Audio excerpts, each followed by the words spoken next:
afternoon, everyone. This is Feather from New Federal State of China. Welcome to our special English program, Milestrial. So we're on live every day of the trial from 3 p.m. to 4 p.m. Eastern Time to bring you the most latest and updates and news on Miles's case. So as you know, Miles is the #1 enemy of Chinese Communist Party and the founder of New Federal State of China.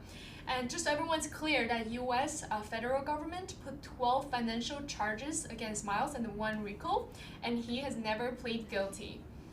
The trial officially started the 22nd of May this year at the Southern District Courthouse of New York, 500 Pearl Street, room 26B. It's a public trial. If anyone's interested, you're more than welcome to go see it.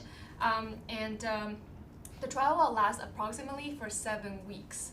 So during every trial day, we are giving live updates, live posts on X under the account NFSC Speak. For core documents such as transcripts of the trial, you can go on nfscofficial.com. We have the transcript in both English and Chinese. You can click on the core cases on the top of the bar and to have an access of the transcript. We're also live on Gitter, Rumble, and you can follow us at NFSC Speak. So today, we're in day 16 of the trial, and we have 3 guests today with me to give us a really awesome show. That's what I expect, and a lot of news as I'm not in court today, so I'm gonna be questioning our fellow fighters here to give some updates on the trial today. And please welcome Max and Jackson and Kevin. Hi guys. Hi everyone. What's going on, everybody? Thank you, Feather. Right. Thank you. So please tell us a bit about how the day, just a little bit rundown, like how was today generally. Don't give any details yet, because we're gonna get into that. Well, how about this? We can kick things off with a little bit of an update on Mr. Miles. Mm-hmm. Mr. Miles was in his light gray suit, handsome as ever. Black shirt, black tie, super clean, super sharp, super energetic, high spirit. So that's Mr. Miles' goal today, and with Sabrina, of course, she's in her, the usual as well. Everybody's very high spirited. Everybody, as always, since the very beginning of the trial, has been always a line outside the door since the very, early morning. So is there still a lot of audience today? Yes. Yeah? Yeah, I've gone there since, around like maybe 8 a.m. Some of the people were waiting outside for over like about, an hour. Oh, wow. Yeah, 8 just a.m., to... so an hour, they arrived an hour before that. Yeah. Okay, Yeah, just so, to get in. Yes. Yeah, there's a line in the morning, there's a line after the break, going in, same Right. thing.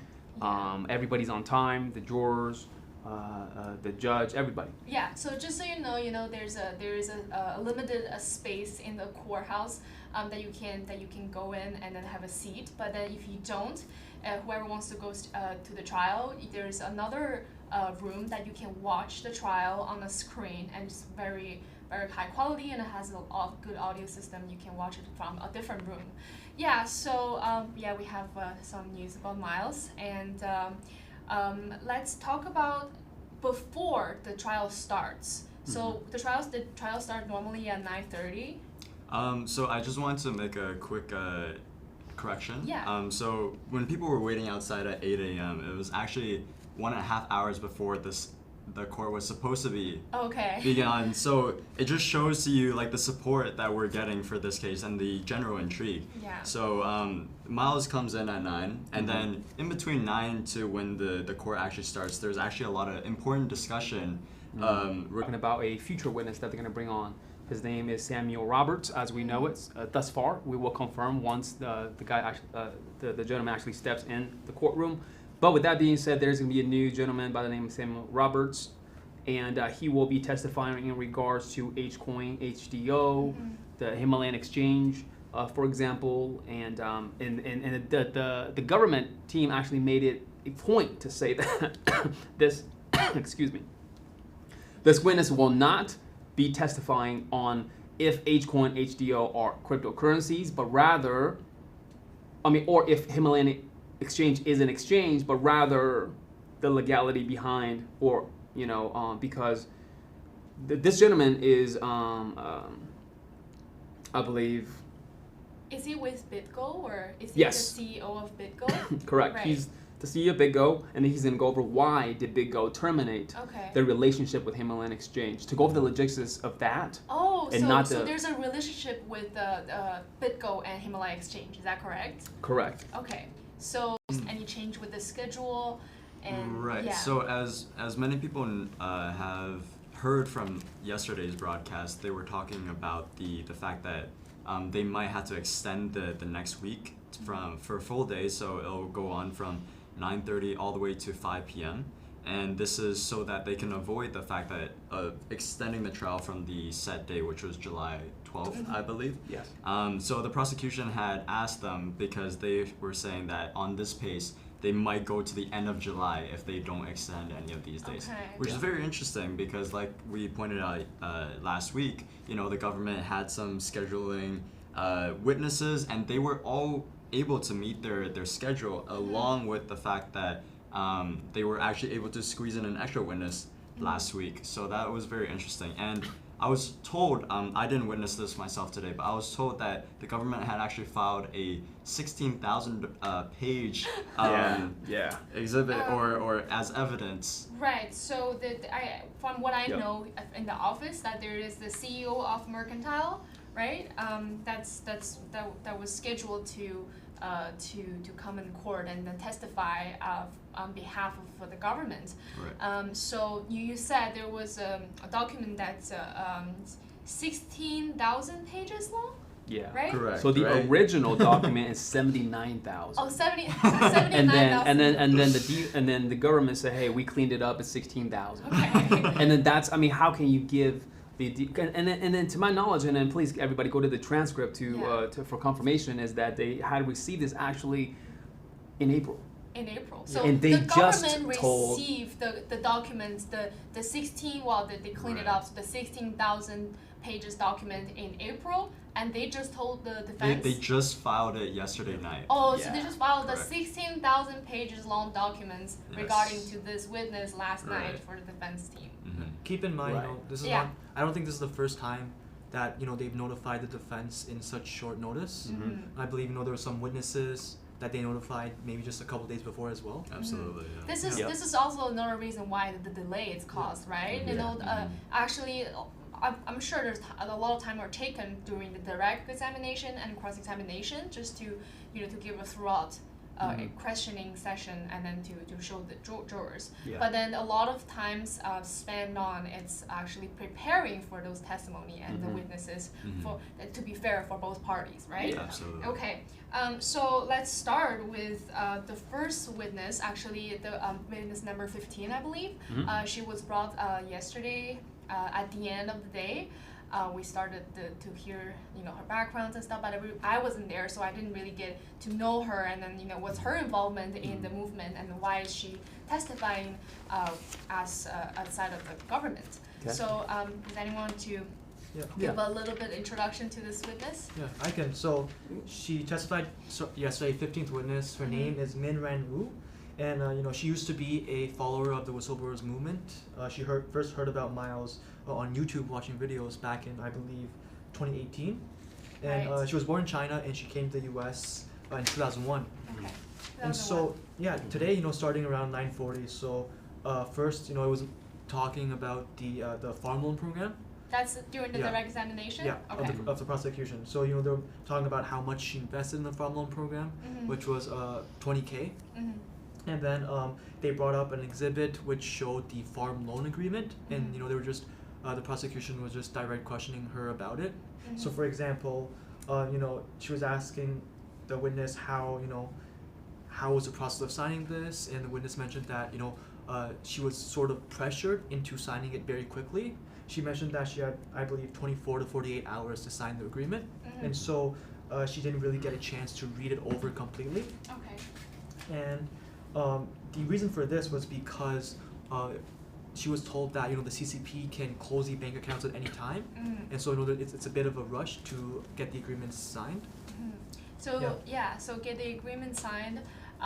Is there anything else involving other investments that she talked about except for the farm loan? Yeah, I mean, they also mentioned, about the G Club's membership as well as the H coin quota. H coin quota, Yeah. and this is like all of her involvements in the movement. I just have one question. So, does she have any translator? Was she fluent in English during the direct examination? Yeah. She was. I mean, I can't speak to her fluency in English, but I guess there were many times where, she gave non-responsive answers. During the cross. During the cross, and there was many times where Miles's defense counsel had to move to strike due to non-responsive answers. Right. Mm-hmm. Yeah. So you see a pattern in the witnesses, the Right. so-called victim by the government, Mm-hmm. that the witness seem to have trouble understanding some of the cross-examination questions, and then answer questions not according to the question that was asked. Question was asked. Mm-hmm. Yeah. Yeah, and So just one point. for sure. I want to mention that like how you said there was a pattern. Mm-hmm. There's also a pattern between how most of the victims, almost all the victims, were also related to VOG in Sarah Way. Okay. In at some point in time. Okay, so VOG it was a part of the GTV investment, right? But then, so this is like the VOG.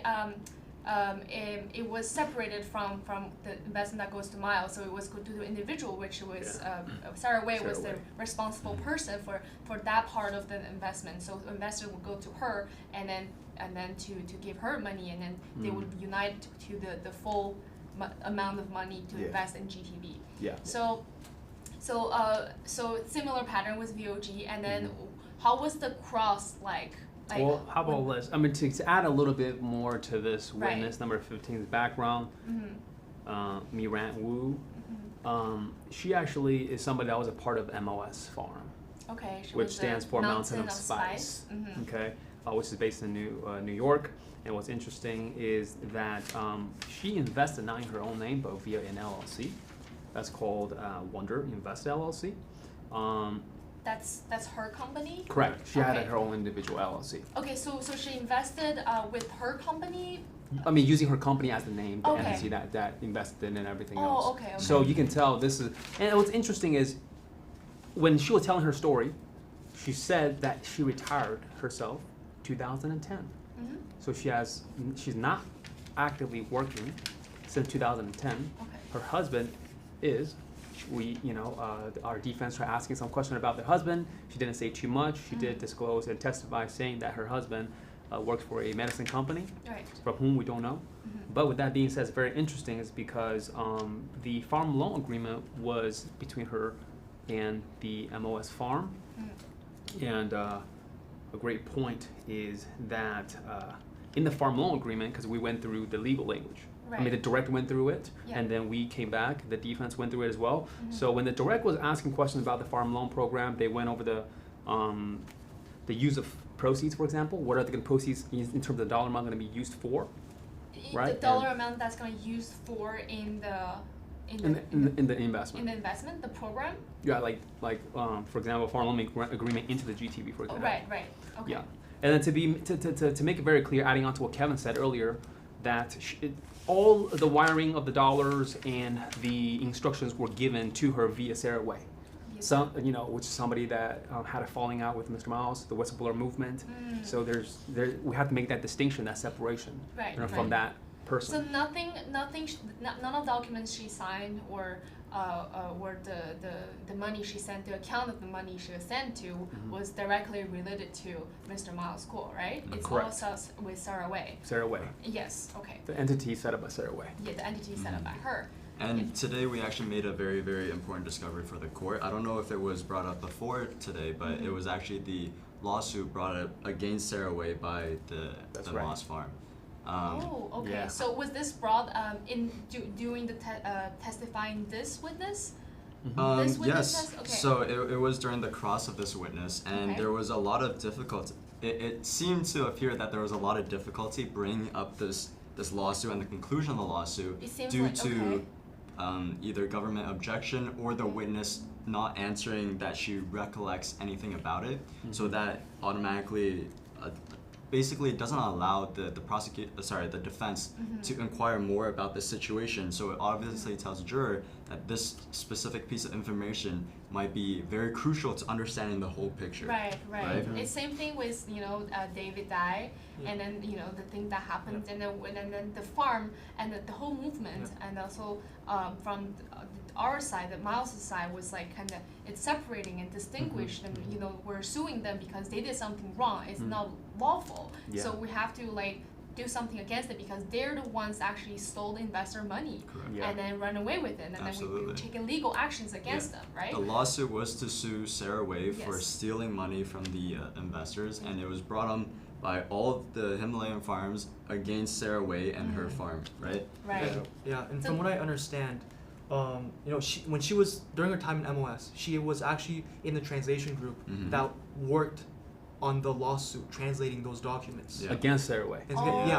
So that's a very, very interesting thing because she also testified that she didn't remember much about the thing, but she's actually in charge of translating all the legal logistics. Wow. And she mentioned that it was in Texas, right? But I mean, if she was part of VOG, she'd know it was in Phoenix, right, in Arizona. So I just like right after she answered where was it, she answered Texas, and then the defense moved on. Right. So I mean, obviously she can't recollect or anything, right? Right. And during the direct, still, when Mr. Ferguson asked her to go over some of the financial spreadsheets. Right.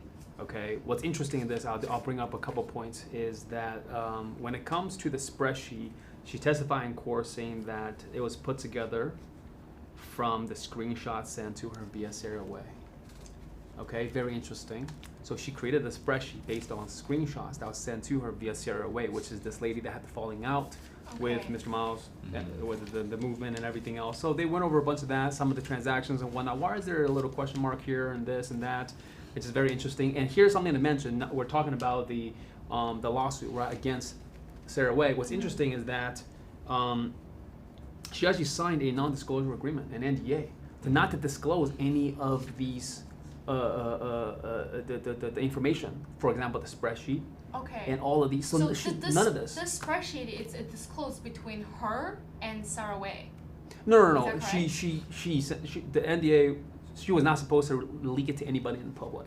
Okay. Right, and then she gave it to the government, for example. Right. There's the same thing that happened with the witness 10, which was there was a translation document to the lawyer have to be completely disclosed and then between the lawyer and then it's also apparently it's presented in court as an evidence. And if you can correct me if I'm wrong, but this was actually something that was mentioned before the trial had begun today. This was an argument brought up by the defense that because of the NDA, like these evidence shouldn't be permitted. But eventually it went through. And I just want to point out the importance of the government really wanting to bring this piece of evidence through is because other than this piece of evidence, I feel like she is a repeat victim witness, just like the ninth witness, Jenny Lee, right? The VP witness. Sorry.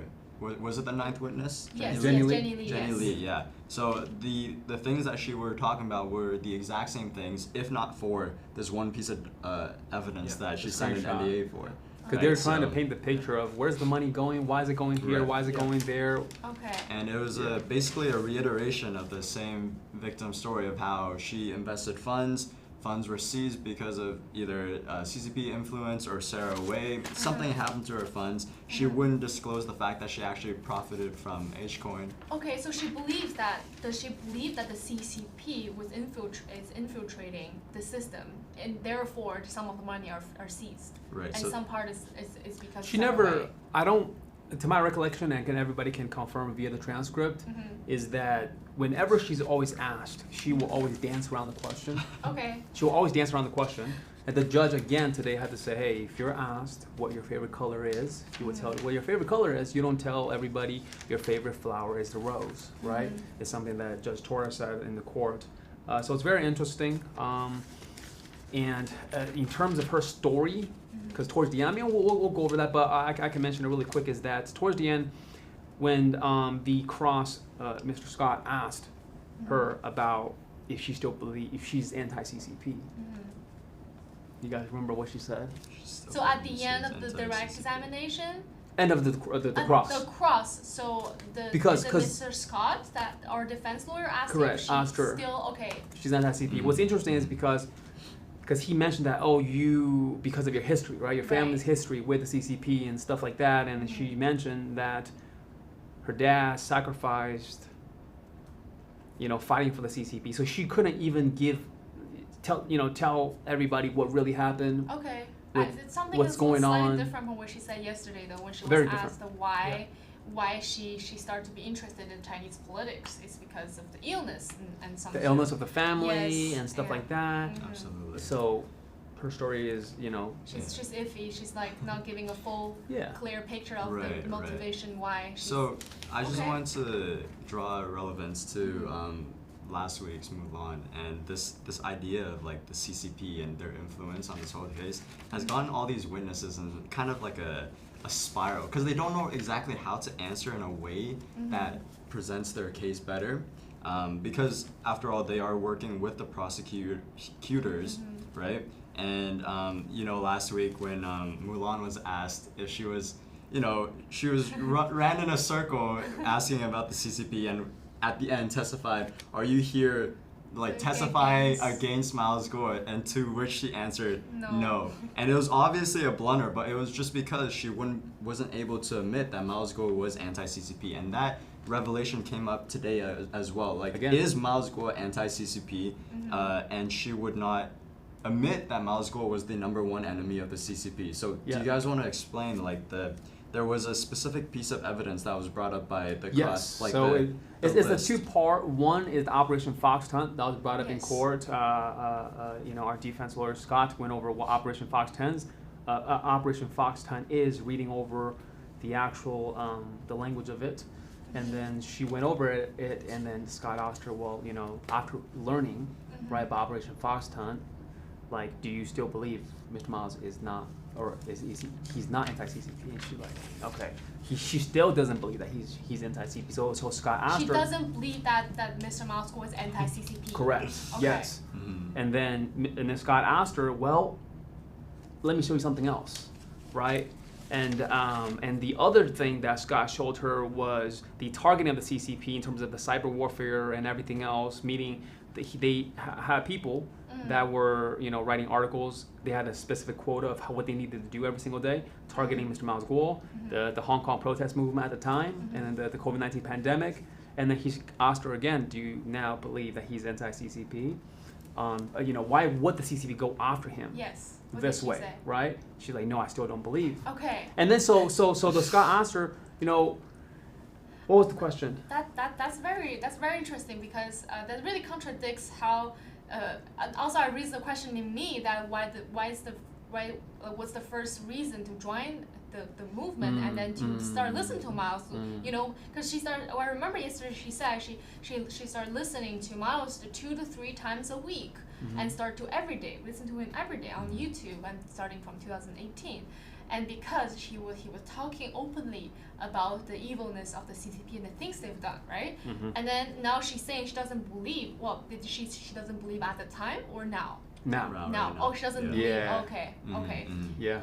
And it was funny because this was after, Jackson mentioned that all this evidence was listed out. These were official documents listed out by the U.S. government, because these were cases that the U.S. government had to deal with, right? Like the foreign operatives operating to slander Mr. Gore in terms of media warfare, cyber warfare. There was a list, Operation Fox Hunt, that showed that Mr. Gore was the highest priority of the CCP's repatriation efforts, right? So, and then after all this was listed out, she was asked, do you still believe Mr. Gore? Why would the CCP spend $4 billion to stop June 4th, 2020? Right. The targeting is it speaks for itself. Right. And when she answered no, there was no further questions from the exam. So that was a very clean way to end it off, because keep in mind, these people are under oath and they are permitted to tell the truth, the whole truth, as in the complete nothing but the truth. Right. So, Yes. You could just throughout her entire testimony, you could tell there was very clear inconsistencies. Like, for example, I believe Scott he asked the witness if she wanted the interest, and she straight up just said no. and then he brought up the farm loan agreement, right, and talked about the interest. And then she was like, okay, so you want, and then he was also like, but you testified to the not testified. He told the prosecutor in this specific meeting on this specific day that you were upset because you didn't get the interest. And then he switched to a farm loan agreement, and then he was like, so you couldn't get the interest because you terminated the contract before it was due. Maturity date. Before the maturity date, right? Yes. So you don't get the interest automatically, right? Right. So, but then you testified that you don't want interest, but then another separate meeting you wanted interest. So it's just very inconsistent, and I'm sure the jurors saw straight through that as well. Right. So it's interesting. I almost see a pattern here. Like they were upset about losing money, and then some witnesses they turned their back, and then the cross-examiner is saying they're not interested in those money financially. Right. So there's a very huge contradiction in their intentions. Absolutely. And if we may, can we dive into like the next witness? Or no, not yet. Not yet. There's still a bunch. There's a lot to talk about regarding this witness because one highlight each. One highlight each. I wanted to talk about how she claimed that she lost $14,000 in her total investments, and how we can break that down. So she said that she invested $20,000 into the farm loan program, and that was only returned 92% if I remember correctly, right? And that was by the SEC because of the whole Sarah Way, like the Moss v. Sarah Way lawsuit. She also said that she invested about 4,500 into H-Coin, and that was actually refunded to her. It was her private placement that was refunded to her, and she claimed that she didn't have an account, but to give a bit of explanation why she didn't have an account with the Himalaya Exchange was because she was currently residing, she was a U.S. citizen, and at that time, U.S. citizens, Canadian citizens, Japanese citizens, there was a dedicated fund for them to purchase this H-Coin, right? So that was one part, and her final part was that the fact that she cited that she lost $10,000 to a G Club's membership. Now that one was very funny because that was the only one that wasn't returned back to her, right? But it's because G Clubs, as you all may know, like G Clubs, when you purchase that agreement, it's a membership, it's non-refundable. It's like you're paying the service to already get these benefits, and you're very clearly listed out what benefits you're getting, right? So to give an anecdote, right? Like give a metaphor. It's like me saying, I want to refund my Amazon Prime subscription from last year because I just feel like I didn't get enough benefits. Right, and then I believe she's also familiar with G Fashion, Absolutely, right? And then did she ever use the benefit of G Fashion? She said she wasn't fond of the G Fashion pieces. That's not her style. Right, but she never denied that she had the 10% discount from G Fashion, which is very, very interesting. Yeah. Okay, and then we know in the future there will be more services going to be provided, right? It's a lifetime membership too. And also for the refund, I also have a really interesting question because similar to other witnesses, when they were asked if they ever go to Miles School directly for the refund, I want to ask, was she asked that question too? Yeah, I mean, before we go there, I do want to bring up the fact that there's this direct with the government. Right. And then we found out from the questioning that she testified she got 44,500 H-Coin, Himalaya coin. 44,500. 500, okay. And then the question was, how, right? How did you get this much? Because your investment is so low. Yeah. And how did you get this much, H-Coin and, allocated to her for her to purchase? And it's very interesting. And, even our defense lawyer Scott asked her how, right? Like, what does it pertain to your volunteering? She couldn't even answer that, right? She was dancing around that question of, how was she allocated this money? And she finally said that, it seems like, if they like you, they give you more. Okay, so right? For free? It's like 44,000 H-Coin. If you guys go and take a look, even at $10 each coin, that's well worth above what how much she's vested. Right. But anyways, but that's something I want to bring up. It's very interesting. It's just like how. To answer your question though. Did she decline to answer the question like how she get the money by she was saying very that difficult with that one. Because they like Yeah. So, but to answer your question, she did not go to Mr. Miles. She did not go to Miles. Okay. She went to Sarah Way. She went to other farm volunteers, but never to Mr. Miles directly. Right. So was it her legal conclusion that if it's terminated with Sarah Way, you can't go to Miles? Yeah. I don't know how does her understanding go? That lead to this result. Right. Okay. Shall we move on to the next witness? Kevin? Yeah. Witness number 16. Yeah, for sure. Yeah. Okay. So witness number 16 was a familiar face actually. Okay. It was FBI agent Miss Espinoza, and she appeared before, right? Yeah, I remember she was a forensic accountant for FBI. Okay. And she was retestifying because she was approached by the case team after her testimony to review some further documents. Okay. Right. Okay. So, and these documents, these financial documents related to mainly the money transfer following after Crane Advisory Group and where that money actually led to. So the after, you mean like after that witness number 14 left, right? It's the banking relationship guy. No, her name is Kimberly Espinoza. Right. I'm saying like, is this what is the money about? Is it the? It's about this guy, the gentleman by the name of Khaled. Yes. Right. Yes, about the company that he created, which is called Crane. And we found out today in court that he actually had 9 different accounts that he was using, and it's very interesting. Like there's 2.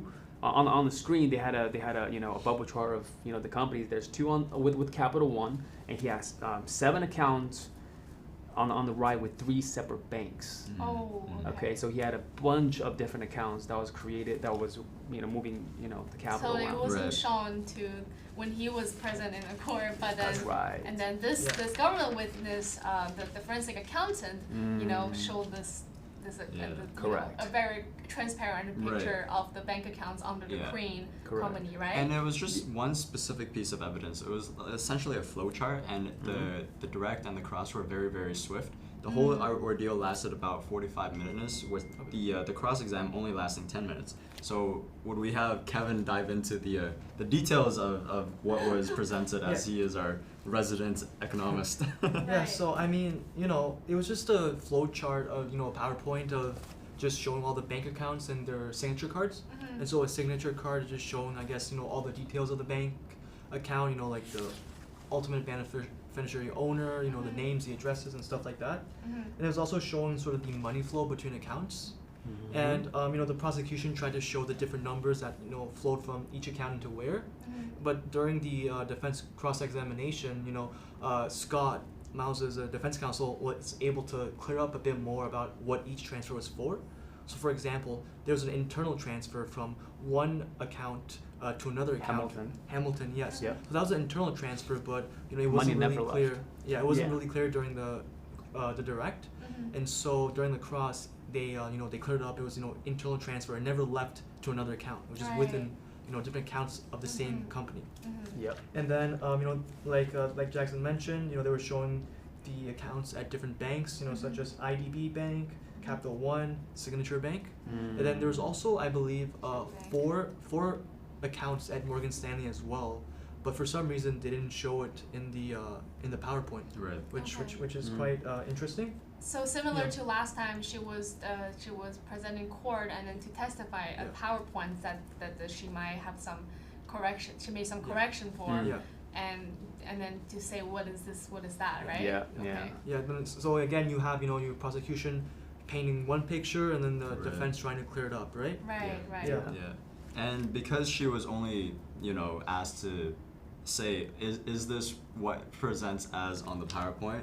There wasn't much depth into it. I believe the jurors, if they wanted depth, they could have looked into witness number 14, Haitham Khalid, who was the owner of the Crane Advisory Group, and that was definitely a testimony that held a lot more depth, and we all know what happened with that witness, right? I feel like, in my personal opinion, if they did bring up this chart while we're testifying, going over everything with Khalid, they would have been dismissed. I mean, dismissed in terms of from everybody in court's perspective, right? The audience, as we're watching this, because like, oh, you then connect the dots. Oh, this guy had this many accounts and he was moving money. Okay. So, but anyways, they want to bring an expert witness back, which is very short. You know, this FBI forensic accountant, Kimberly Espinoza, they brought her back. I believe it was like less than maybe half an hour, right? Yeah. It was like very, very quick. And what's interesting is when Scott asked her, what version, of the PowerPoint were you given, right? When it got to you, and then she said, well, it's probably second or third. I think third or fourth. Third or fourth. Okay. And then she says she believes the one that we're using for now is like fifth or sixth. So as you can see, these expert witnesses are just basically testifying on top of documents that were presented to them. Right, that's similar to the video analysis person. Exactly. They have no knowledge of what the entities actually are. They just literally testify as to what's on paper as witnesses. What's on paper literally. They don't know, like you said, they don't recognize the names at all. But one specific name that keeps coming up is Hatham Khalid, right? And it goes into the 16th witnesses. 17th witness that they brought on today. It was essentially a very fast-paced day. Okay, so sounds good. So for the document she testified, it's during the period that the Queen. So it was like around a year or so, less than a year, right? Where the Queen was created. Yeah. So that's the time period. The amount of accounts that he created and the money transferred, and the transactions between the accounts and etc.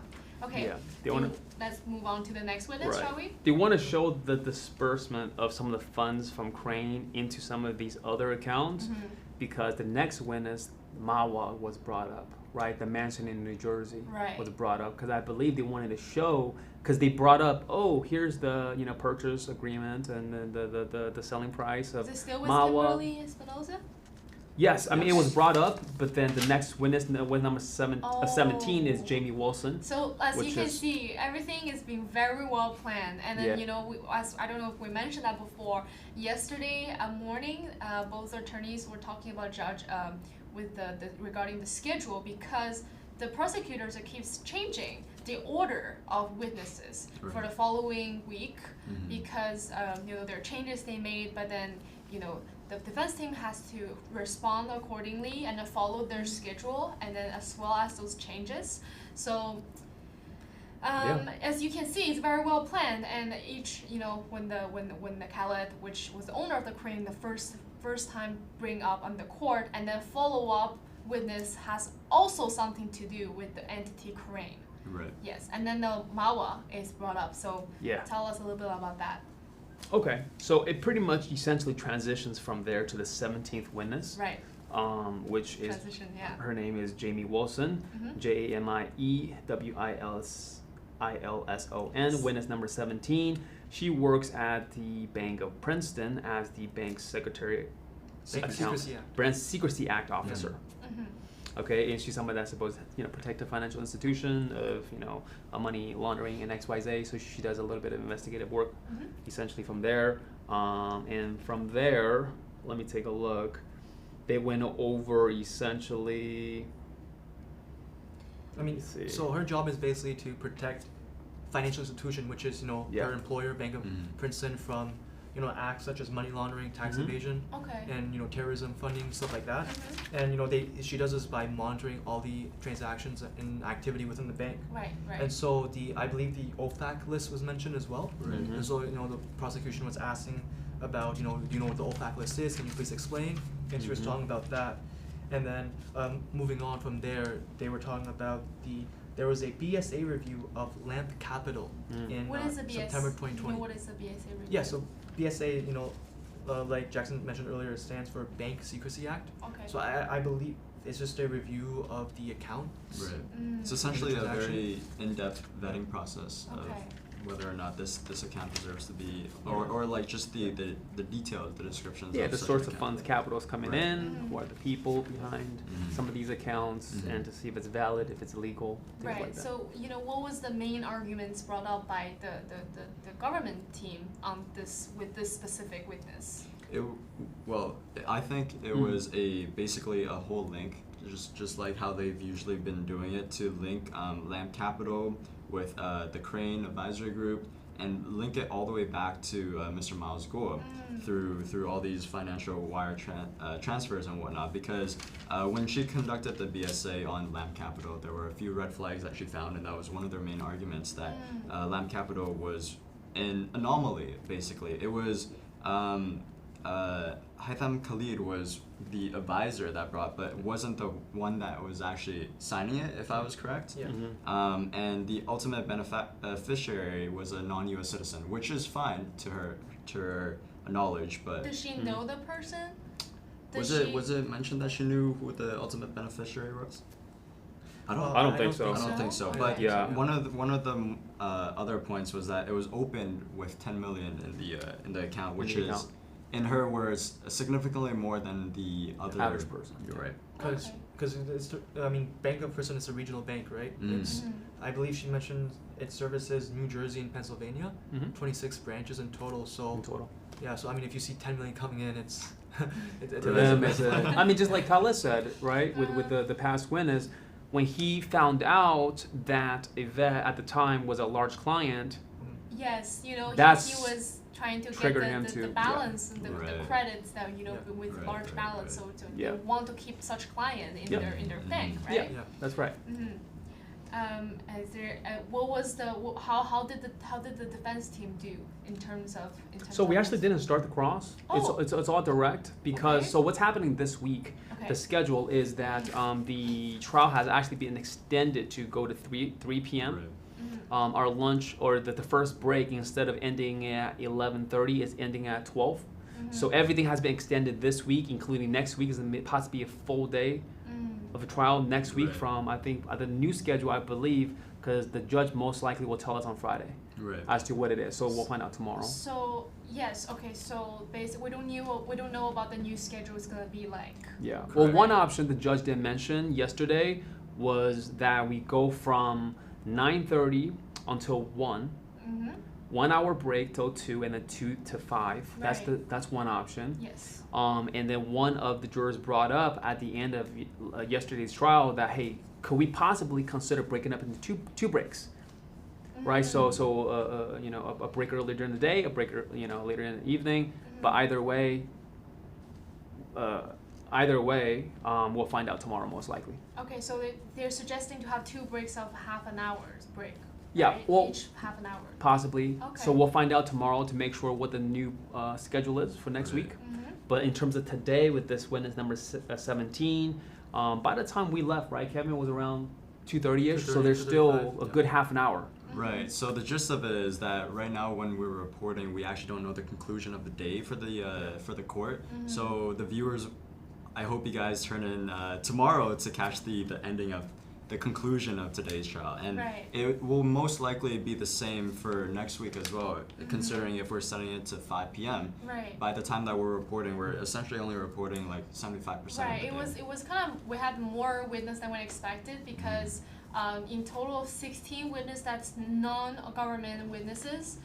It's gonna testify on behalf of the government.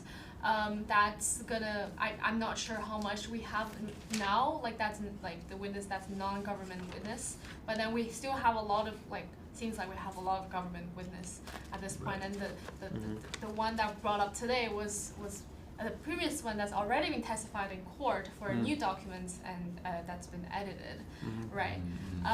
So in terms of the schedule, we're gonna get back to everyone next week. It's gonna be a longer longer trial day, and then but we on Wednesday, I think it's break, right? Yeah. It's break Yes. Okay. Yeah. Next week our schedule is Monday, Tuesday, Wednesday is no trial, and Thursday, Friday. So everything is, and just to go back to the very beginning when we first started today's show, we were talking about before the trial started today. They're going over the future witness, Mr. Let me see, Samuel Roberts, I believe that's his name, and the 16,000-page document. So I believe whoever the next witness is, because you can tell between witnesses, right? Like Khaled, between all the different witnesses, they'll throw in, a government witness just to kind of reset a little bit Oh, right. Because it's not something that is very storytelling too much, and there's not something that the defense can come back to cross too much in terms of what's really going on. It's just confirming some of these numbers, the dates and whatnot. It's more of a reset in my personal opinion, and they might throw these things in between the different witnesses that they're going to bring on. So I believe the next one might be somebody that's going to be very interesting. I mean, we'll find out. Everybody tune in, to tomorrow to find out what's going to happen to this lady, Jamie Wilson. Right, as I said, it's really, really well planned. And I think, and then, we spent 2 days, 2 days and a half questioning Khaled.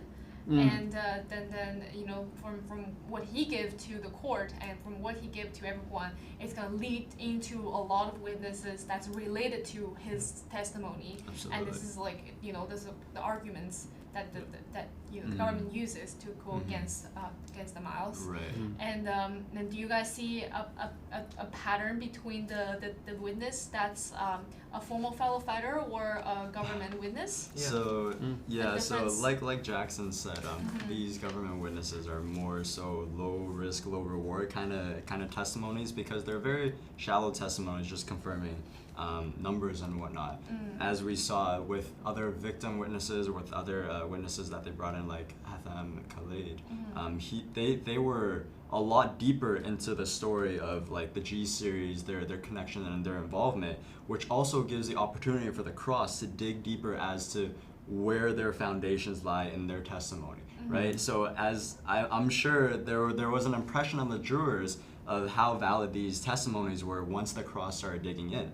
So those witnesses were more high reward, but also very high risk, because their testimonies didn't stand exactly on a solid foundation, in my opinion, right? So I urge the people watching to go back and rewatch like the testimony from Mr. Khalid, who was in charge of the Korean advisory group, to have a more full understanding of what the government is trying to portray in terms of the witnesses that follow.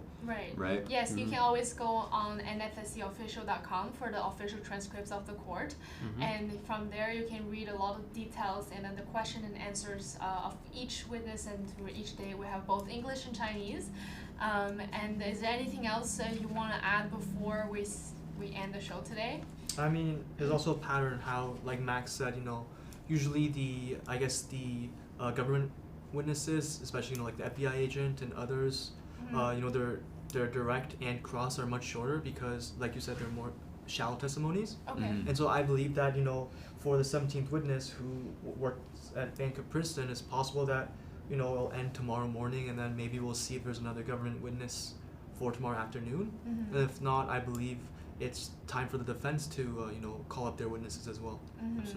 So you think that the extra time that we're gonna have next week is gonna help maybe avoid the delay of the trial?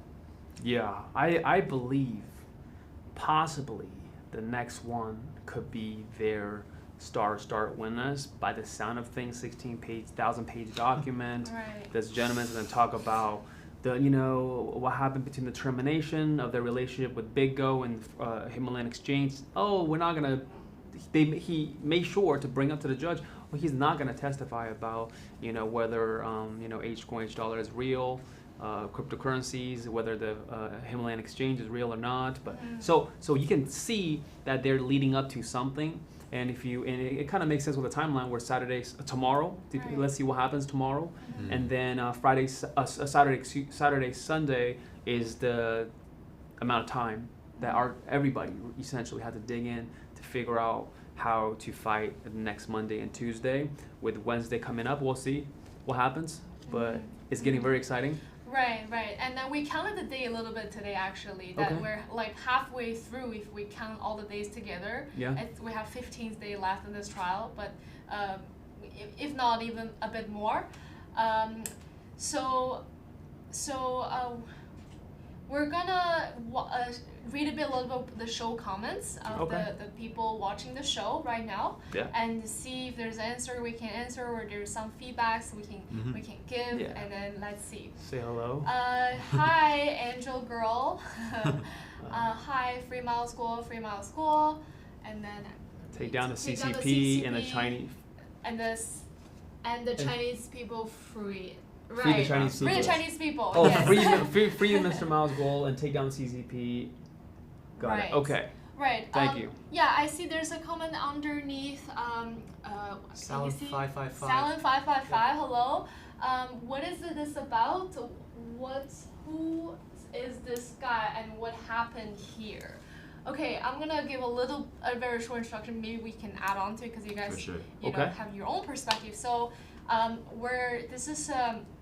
this is a special program, English program for Milestrial. Miles Guo is the #1 enemy of the Chinese Communist Party. He exposed a lot of the evilness of the CCP and the things the CCP has done to the Chinese people and as well as the rest of the world. Mm-hmm. And he is the founder of the new federal state of China. And we're all the fellow fighters here, and then we're doing this show. We're giving updates for people who are interested in this in the trial, because the U.S. federal government has put 12 financial charges on him and 1 RICO. So he's on trial right now, starting May 22nd. We are here to give live updates every single day. So this English show at 3 p.m. to 4 p.m. Eastern Standard Time. And yeah, is there anything else you guys want to add on what is going on? Yeah, for sure. From my understanding, Mr. Miles Guo, because he was the #1 enemy of the CCP, he had fled and lived as a political dissident, a refugee from the CCP here in the U.S. And here he is also established, like you said, the NFSC, the new federal state of China, mm-hmm. as a way to give the Chinese people a newfound freedom away from the grasp of the CCP.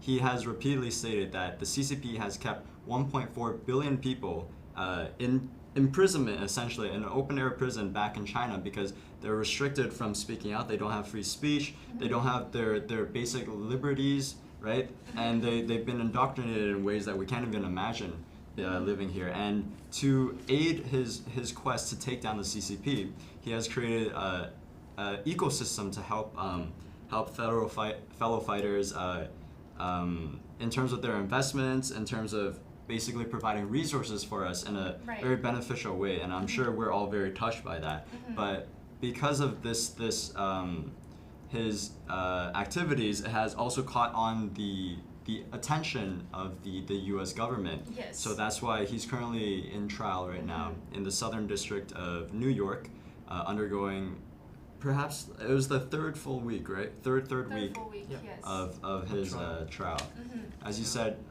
12 indictments, mostly financial, and 1 RICO. Financial, yeah, yes. A lot of main arguments about the trial is that he committed fraud. He was frauding people because CCP took his money. But then, if you learn a little more about this person, Miles Guo, he is a billionaire, back in China, and he has lived in